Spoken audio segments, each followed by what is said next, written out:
এই রাজ্যে যদি কাজের সুবিধা থাকতো এত দূর কি করে যেত? এই রাজ্যে কাজ থাকলে ওরকমটা যেতে হতো না। রাজ্যে তো সেরকম কাজ নেই, আমাদের পশ্চিমবাংলায় তো সেরকম কাজ নেই।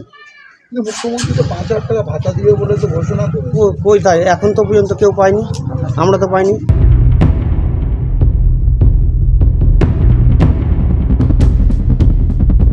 পরিযায়ী শ্রমিকদের দাবি ঘিরে উঠছে একাধিক প্রশ্ন।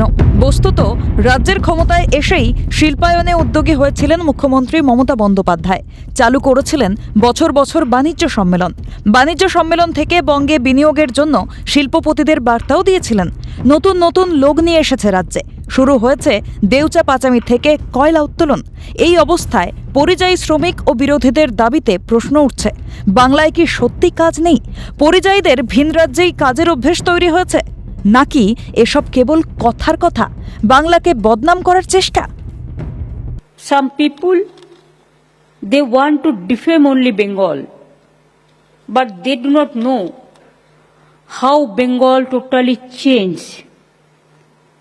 And now it became a world-class destination. We must remember that. বস্তুত ভিন রাজ্যে হেনস্থার ঘটনায় মানবিক মুখ্যমন্ত্রী মমতা বন্দ্যোপাধ্যায় পরিযায়ীদের জন্য নতুন প্রকল্প ঘোষণা করেছেন।